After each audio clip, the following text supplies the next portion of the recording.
ایک فرشتے ہیں، انسان ہیں اور حیوانات ہیں۔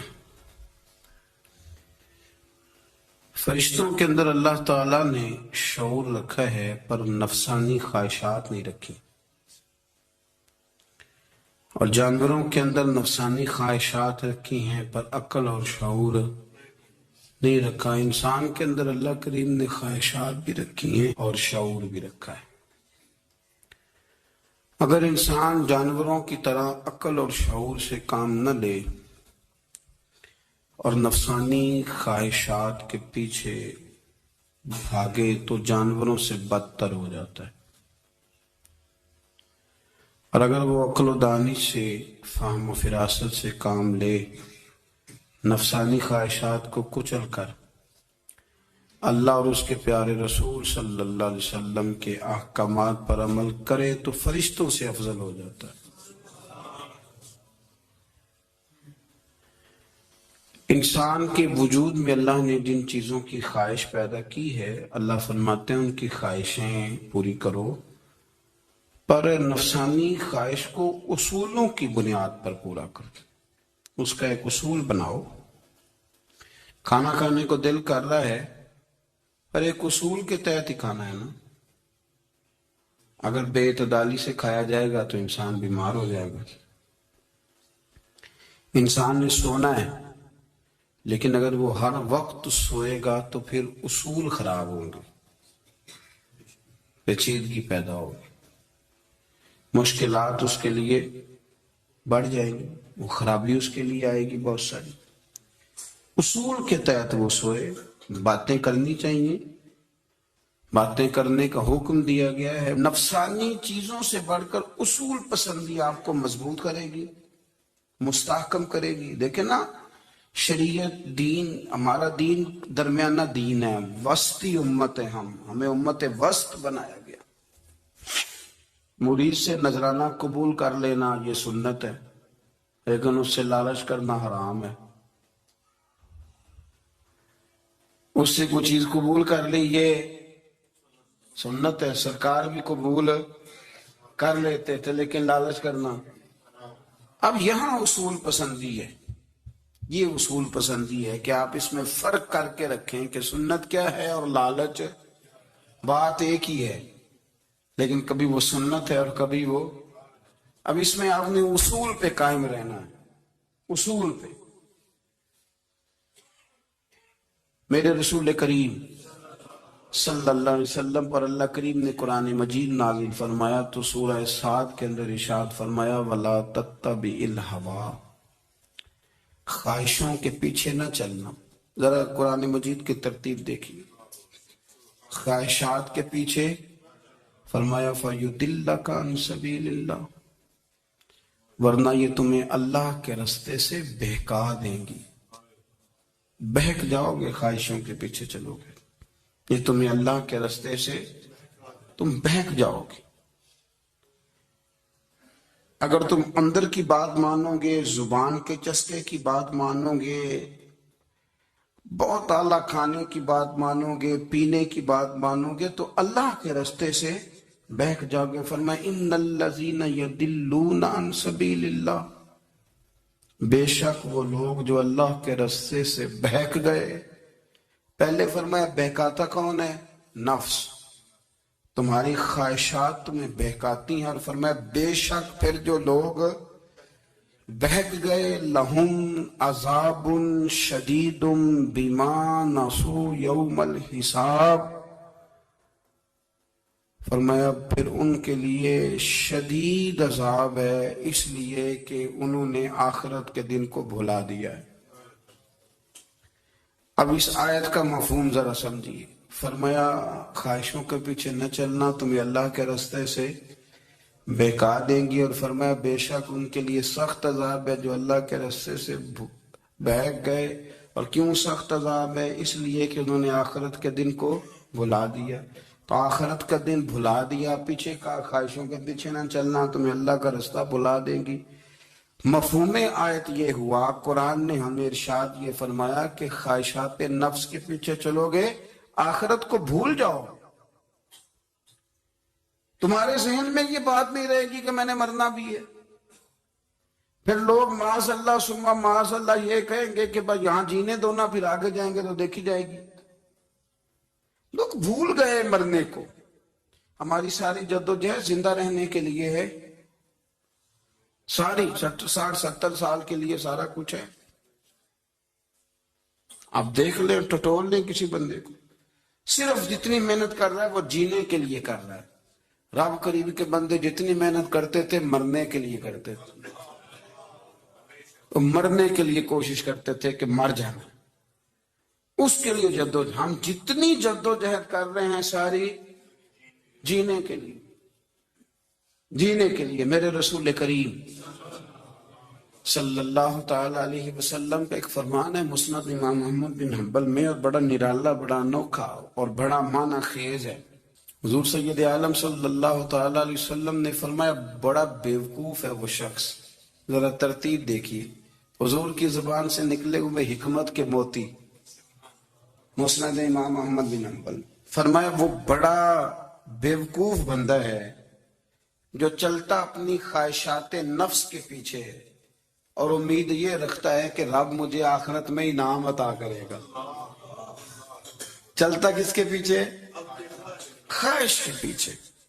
اور کہتا یہ ہے کہ اللہ مجھے قیامت میں انعام دے گا. تو انعام تو اسے دیا جاتا ہے نا جو کو محنت کرتا ہے.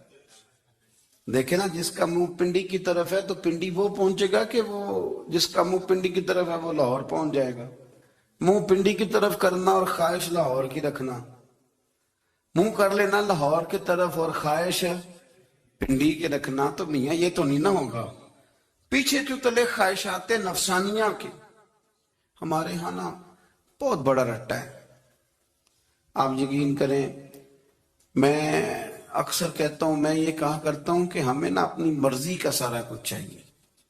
اپنی مرضی کا سارا کچھ. ابا جی بھی اپنی مرضی کے، بچے بھی، استاد بھی، پیر صاحب بھی. پیر صاحب بھی میری مرضی کے ہونے چاہیے. بھائی وہ پیر صاحب ہے یا تو تم اس طرح کرنا کہ تو خود پیر بن جا. وہ بھی میری مرضی کا، ہر شے میری مرضی کی. بلکہ قرآن مجید کے 13ویں پارے میں تو رب فرماتا لوگوں نے نفس کی خواہش کو خدا بنا لیا. نفس کی خواہش کو خدا بنا لیا، اس کے پیچھے بھاگتے ہیں. اپنی خواہشات تھوڑی تھوڑی کم کریں زندگی میں، تھوڑی کم کریں. پرانے کپڑوں پہ بھی ایک سیزن نکال کے دیکھیں. ایک وقت کا کھانا جو اپنا آپ کا من بڑا چاہ رہا ہے نا، تو ایک وقت کا کھانا صرف اللہ کی رضا کے لیے کسی غریب کو دے کے دیتے. میں ایسے سینکڑوں اور ہزاروں لوگوں کو جانتا ہوں جن سے میں پوچھوں نا گھی کس بھاؤ ہے تو انہیں کوئی نہیں پتا. میں نے 2-4 نہیں کہے، میں نے سینکڑوں اور ہزاروں کہے ہیں. میں جانتا ہوں ان کو نہیں پتا چنے کی دال کا ریٹ کیا ہے، نہیں پتا. اور میں ایسے بھی سینکڑوں اور لاکھوں کو جانتا ہوں کہ جس کی بیوی رات کو خامد کو کہتی ہے کہ جو سویرے گھی لائے تھے وہ ختم ہو گیا، سویرے بچوں نے اسکول جانا ہے تو پراٹھے پکانے کے لیے گھی کوئی نہیں. تو درمیان والا بیٹا تو خشک روٹی بھی نہیں کھاتا. دیکھو نا، ہم سیاست کی بات کر رہے ہیں، فلانے کا فیصلہ ٹھیک ہے کہ نہیں، اور ایک ہمارے محلے میں وہ گھر بھی ہے جو سویرے یہ ڈسکس کر رہے ہیں کہ بچوں کے لیے گھی نہیں ہے، انہوں نے اسکول. یہ سارے تبصرے، یہ ساری باتیں، یہ لمبے چوڑے، یہ تو پیٹ بھر کے روٹی کھانے کے مسئلے. اگر بھوک شدید لگی ہو تو پھر بات یاد نہیں رہتی. نفسیانی خواہشات کا حال یہ ہے کہ جو نیا موبائل کا نیا ماڈل آتا ہے وہ مارکیٹ میں شارٹ ہو جاتا ہے. ہیں ہم غریب لوگ. نیا ماڈل جو آتا ہے نا موبائل کا، وہ ہمارے ہاں مارکیٹوں میں ملتا نیا، یعنی پرانا ملے گا آپ کو، استعمال شدہ نیا. یہ وہ غریب ملک ہے جس کے اندر تھر میں لوگوں کو پانی نہیں مل رہا. اور میرے نفس کی خواہش یہ ہے کہ کہیں مجھ سے پہلے، میں نے اپنے کانوں سے سنی ہے بیویاں کپڑے خریدتی کپڑے کی دکانوں پہ، کہتے چھاڑ ڈائے تو ڈیزائن بڑے لوگاں پا لیا ہے. وہ دے جو بھی کسی نے، جو میرج ہال زیادہ مہنگا بنتا ہے نا اس میں رش زیادہ ہے. سستے میرج ہالوں کے اندر رش، جائیں جا کے تجزیہ کر لیں. میں آپ کو نتیجہ نکال کے دے رہا ہوں. وہ بھائی کدھر ہے وہ غریبی، کدھر ہیں وہ غریب لوگ؟ وہ تو پتہ نہیں بیچارے کہاں سو گئے، کونوں میں لگ گئے، وہ تو سانس بھی نہیں لیتے. ہماری خواہشات نفسانیہ اتنی بڑھ گئی ہیں، اتنی بڑھ گئی ہیں. دنیا کے اندر جو گناہ ہو رہے ہیں یہ روزی روٹی کے لیے نہیں ہو رہے. روزی روٹی تو اللہ دیتا ہے. جو لوگ جسم فروشی کر رہے ہیں، یہ جو لوگوں کی تجارت کر رہے ہیں، دھندے ہو رہے ہیں، تو روزی روٹی کے لیے نہیں، نفسانی خواہشات کے لیے. یہ کاروں اور بنگلوں کے لیے سارا کچھ ہو رہا ہے، یہ جائیدادوں کے لیے ہو رہا ہے، یہ نیا پٹرول پمپ لگانے کے لیے کوشش ہو رہی ہے. یہ ساری جدوجہد، مطلب آپ دیکھیں نا، ہمارے یہاں ایک گھر ہوتا ہے، گھر کے بعد ایک لان ہوتا ہے، اس سے صبر نہیں آتا تو اس کے بعد پھر فارم ہاؤس ہوتا ہے، ڈیرا ہوتا ہے، اس کی الگ ہمیں ضرورت ہے. نہ اتنے پیر نہ دنیا کے اندر آپ پساریں کہ دنیا سے جانے لگیں تو یارو کٹھے ہی نہ کر پائیں. نہ اتنے نہ. اپنی زندگی مختصر، محدود، تھوڑا سا، تھوڑی خواہشات، گنے ہوئے پیسے، نفع تلے کام. میں آپ کو صحیح بتاتا ہوں، جیسے جیسے انسان بڑا ہوتا جاتا ہے وہ الجھتا جاتا ہے، اس کے مسائل بڑھتے جاتے ہیں. آپ دیکھ لیں ہمارے ہاں لوگوں کی آمدن تھوڑی نہیں، خرچے زیادہ ہیں. مسائل اخراجات کے، آمدن کے تھوڑے ہیں. میرے رسول کریم صلی اللہ تعالی وسلم کے قربان جاؤں، مدینے والے حبیب نے کمال کر کے ہمیں دکھایا.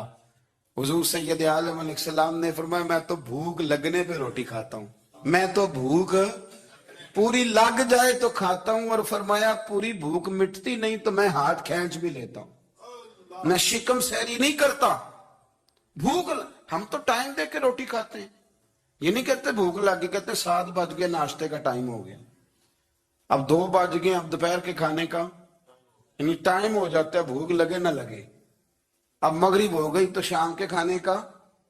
اپنی خواہشات کو سمیٹو ورنہ یہ غلام بنا لے گی. میں آپ کو صحیح بتاتا ہوں، بچپن میں، جوانی میں جن لوگوں نے خواہشوں کو نہیں نا سمیٹا، میں کچھ ایسے لوگوں کو جانتا ہوں بڑھاپا آ گیا ہے. اب وہ چاہتے ہیں کہ ہم وہ غلطی چھوڑ دیں، پر وہ رچ بس گئی ہے. ان کے بچے انہیں کہتے ہیں ابا بس کر، لوگ شکایتیں کرتے ہیں. لیکن چونکہ جوانی میں کنٹرول نہیں کیا تو بڑھاپے میں کیسے ہوگا؟ ہماری خواہشات ہمارے لیے مصیبت بن گئی ہیں. ہم کچھ ایسی بری عادتیں تھیں جن کے پیچھے لگ گئے تو تباہ ہو گئے. واپس آئیں. میرے رسول کریم سید عالم صلی اللہ علیہ وسلم کے غلاموں نے نا اپنی زندگی کو محدود کر کے رکھا. محدود. حضرت سلمان فارسی رضی اللہ تعالیٰ عنہ حضرت عمر سے ملنے آئے. جناب عمر کہنے لگے یار بڑا کام کا بندہ ملنے آیا ہے، کوئی مطلب کی بات ملے گی. جی کہنے والے بھی بڑے ہوتے ہیں نا، تو ان کا ویسے بھی حق نہیں بنتا کہ وہ جا کے بتائیں. کچھ ہوتے ہیں جو دوست ہوتے ہیں، جو بڑے ہوتے ہیں، وہ کئی دفعہ کچھ باتیں بتاتے ہیں، اصلاح کرتے ہیں، اس میں مزہ آتا ہے. حضرت عمر فاروق نے حضرت سلمان فارسی رضی اللہ تعالیٰ عنہ سے کہا یار بڑے دنوں کے بعد آئے ہو تو یہ تو بتاؤ میرے اندر کوئی غلطی تو نہیں؟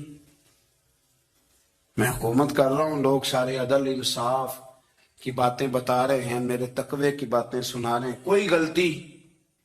حضرت سلمان فارسی رضی اللہ تعالیٰ عنہ کہنے لگے بالکل غلطی ہے عمر، تمہارے اندر بڑی شدید ہے، مجھے بڑی ناپسند ہے. اور شدید قسم کی غلطی ہے، نہیں ہونی چاہیے تھی. حضرت عمر فرمانے لگے بولو. عرض کی کیا پورے 22 لاکھ مربع میل میں سب جگہ غربت ختم ہو گئی ہے؟ حضرت عمر کہنے لگے نہیں. تو فرمانے لگے مجھے پتہ چلا ہے کہ جب تمہارے پاس دوپہر کا کھانا آتا ہے تو سالن کے ساتھ چٹنی بھی آتی ہے. یہ غلطی نہیں. تمہاری حکومت میں 22 لاکھ مربع میل، 24 لاکھ مربع میل سارے بندے پیٹ بھر کے روٹی کھانے لگے ہیں کہ نہیں؟ تو فرمانے لگے حضرت سلمان فارسی عمر پھر تو 2 سالن کھاتا ہے ایک وقت میں، اللہ سے ڈر نہیں آتا؟ تو جناب عمر فاروق رو پڑے. یہ بالکل جائز تھا. اس بات سے اگر کوئی منع کرتا ہے تو جائز نہیں دین میں. یہ بھی میں آپ کو بتا دوں، آپ کے پاس جائز پیدا 6 سالن کھائیں، میں کون منع کرنے والا، پر وہ عمر تھے نا، عمر کا منصب اور ہے. حضرت سلمان فارسی نے جب کہا تو عمر رو پڑے، کہنے لگے تو میرا سنگی ہے، میرے لیے دعا کر، میں اللہ کی بارگاہ میں توبہ کرتا ہوں، آج کے بعد یہ غلطی نہیں دہراؤں گا. اپنی خواہشات کو اتنا اصول پسندی کا نام نہیں، دور دور تک نام نہیں اصول پسندی کا. حضرت سیدنا بہلول دانا، بندہ سادہ تھا تو نام اس کا دانا تھا. آپ بیٹھے تھے تو ہارون رشید کا لشکر آنے لگا تو وہ ایک بندہ دوڑا آیا، کہنے لگا بابا رستے سے اٹھ جا، ہارون رشید آ رہا ہے. تو آپ فرمانے لگے تو غلام ہے نا، تو نے ڈیوٹی کر دی ہے نا، اطلاع دے دیا، میری مرضی اٹھوں چاہے نہ اٹھوں، تیری ڈیوٹی پوری ہو گئی، تو جا تیرا کام ہو گیا. کہنے لگا بادشاہ میں اس کا غلام ہوں، تو ناراض ہوگا، تو اٹھ جا.